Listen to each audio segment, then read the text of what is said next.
2 Samuel 19. Barzillai of Gilead had come down from Rogelim to escort the king across the Jordan. He was very old, 80 years of age, and very wealthy. He was the one who had provided food for the king during his stay in Mahanaim.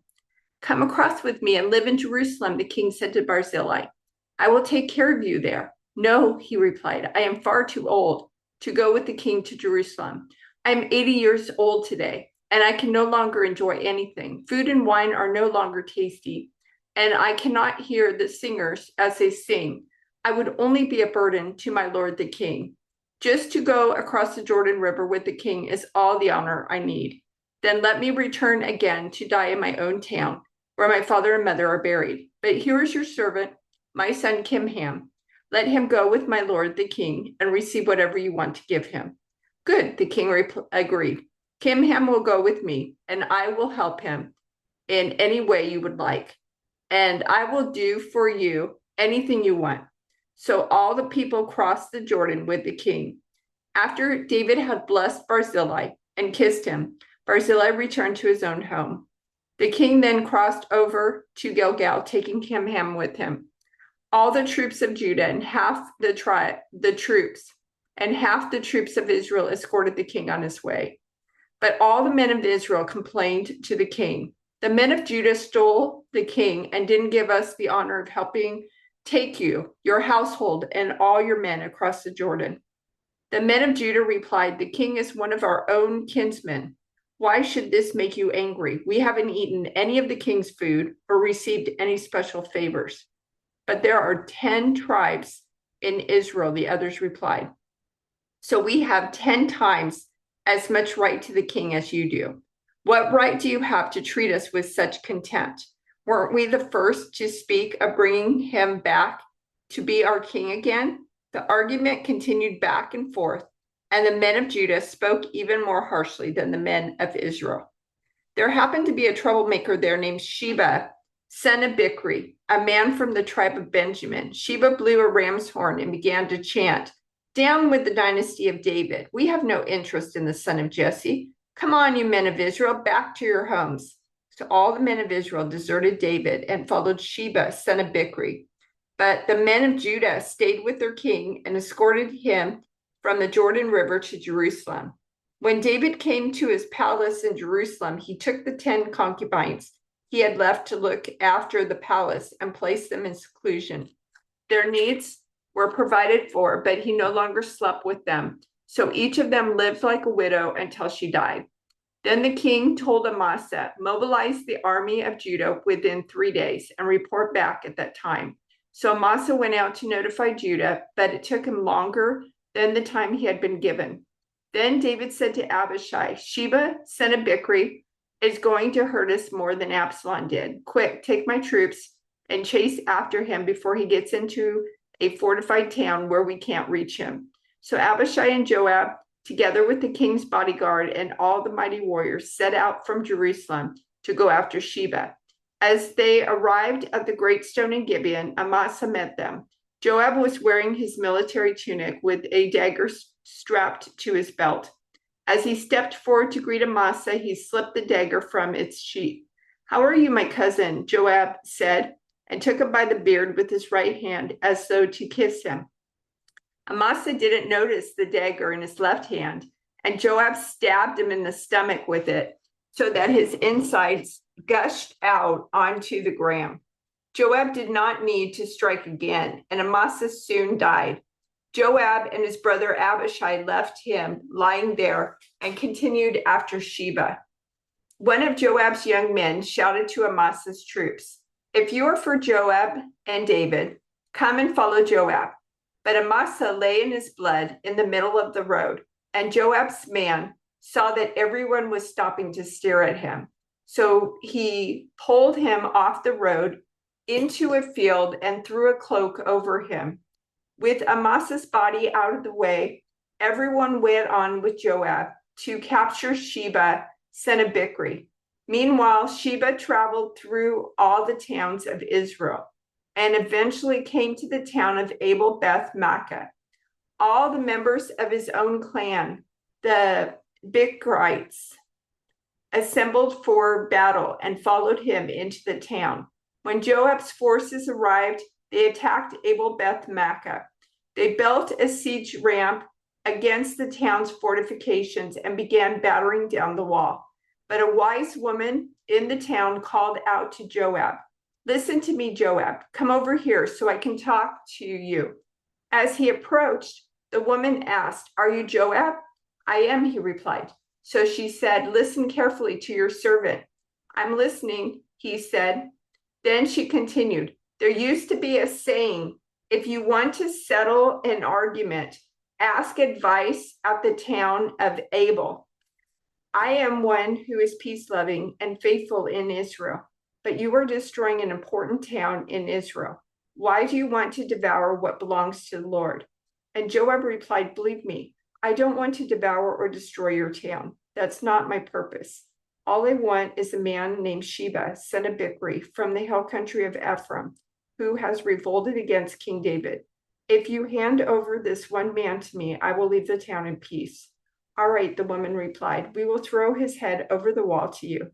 Then the woman went to all the people with her wise advice, and they cut off Sheba's head and threw it out to Joab.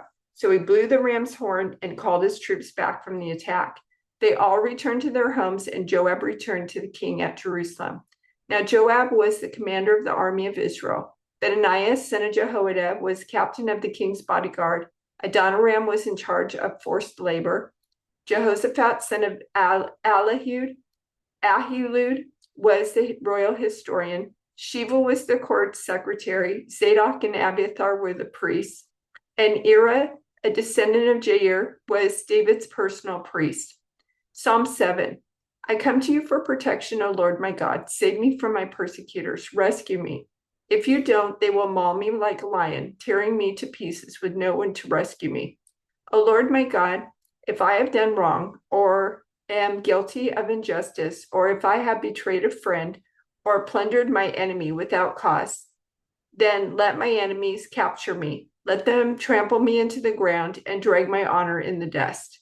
Arise, O Lord, in anger. Stand up against the fury of my enemies. Wake up, my God, and bring justice. Gather the nations before you. Rule over them from on high. The Lord judges the nations. Declare me righteous, O Lord, for I am innocent, O Most High. End the evil of those who are wicked and defend the righteous.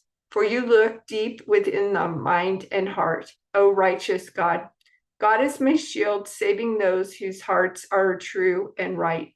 God is an honest judge. He is angry with the wicked every day. If a person does not repent, God will sharpen his sword. He will bend and string his bow. He will prepare his deadly weapons and shoot his flaming arrows. The wicked conceive evil. They are pregnant with trouble and give birth to lies. They dig a deep pit to trap others. They dig a deep pit to trap others, then fall into it themselves. The trouble they make for others backfires on them. The violence they plan falls on their own heads. I will thank the Lord because he is just. I will sing praise to the name of the Lord Most High. There was a famine during David's reign that lasted for 3 years. So David asked the Lord about it.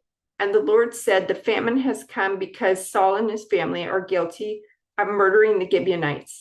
So the king summoned the Gibeonites. They were not part of Israel, but were all that was left of the nation of the Amorites. The people of Israel had sworn not to kill them, but Saul, in his zeal for Israel and Judah, had tried to wipe them out. David asked them, what can I do for you? How can I make amends so that you will bless the Lord's people again? Well, many can't settle this matter between us and the family of Saul, the Gibeonites replied. Neither can we demand the life of anyone in Israel. What can I do then? David asked. Just tell me and I will do it for you. Then they replied, it was Saul who planned to destroy us, to keep us from having any place at all in the territory of Israel. So let 7 of Saul's sons be handed over to us, and we will execute them before the Lord at Gibeon on the mountain of the Lord. All right, the king said, I will do it. The king spared Jonathan's son, Mephibosheth, who was Saul's grandson, because of the oath David and Jonathan had sworn to before the Lord. But he gave them Saul's two sons, Armani and Mephibosheth, whose mother was Rizpah, daughter of Aiah. He also gave them the 5 sons of Saul's daughter Merab, the wife of Adriel, son of Barzillai from Maholah. The men of Gibeon executed them on the mountain before the Lord. So all 7 of them died together at the beginning of the barley harvest. Then Rizpah, daughter of Aiah, the mother of 2 of the men, spread burlap on a rock and stayed there the entire harvest season. She prevented the scavenger birds from tearing at their bodies during the day and stopped wild animals from eating them at night. When David learned what Rizpah, Saul's concubine, had done, he went to the people of Jabesh Gilead and retrieved the bones of Saul and his son Jonathan. When the Philistines had killed Saul and Jonathan on Mount Gilboa, the people of Jabesh Gilead stole their bodies from the public square of Bethshan, where the Philistines had hung them. So David obtained the bones of Saul and Jonathan, as well as the bones of the men the Gibeonites had executed. Then the king ordered that they bury the bones in the tomb of Kish, Saul's father, at the town of Zelah in the land of Benjamin. After that, God ended the famine in the land. Once again, the Philistines were at war with Israel. And when David and his men were in the thick of battle, David became weak and exhausted. Ishbi-Benob was a descendant of the giants. His bronze spearhead weighed more than 7 pounds, and he was armed with a new sword. He had cornered David and was about to kill him. But Abishai, son of Zeruiah, came to David's rescue and killed the Philistine. Then David's men declared, "You are not going out to battle with us again. Why risk snuffing out the light of Israel?" After this, there was another battle against the Philistines at Gob. As they fought, Sibbecai from Hushah killed Saph, another descendant of the giants. During another battle at Gob, Elhanan, son of Jair from Bethlehem, killed the brother of Goliath of Gath. The handle of his spear was as thick as a weaver's beam. In another battle with the Philistines at Gath, they encountered a huge man with 6 fingers on each hand and 6 toes on each foot, 24 in all, who was also a descendant of the giants. But when he defied and taunted Israel, he was killed by Jonathan, the son of David's brother Shimeah. These 4 Philistines were descendants of the giants of Gath, but David and his warriors killed them. After this, war broke out with the Philistines at Gezer. As they fought, Sibbecai from Hushah killed Saph, a descendant of the giants, and so the Philistines were subdued.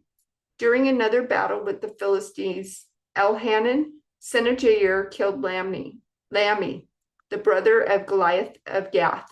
The handle of Lammi's spear was as thick as a weaver's beam.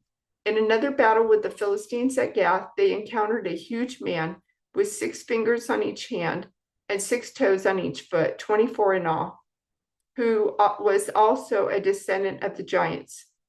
But when he defied and taunted Israel, he was killed by Jonathan, the son of David's brother Shimeah. These Philistines were descendants of the giants of Gath, but David and his warriors killed them.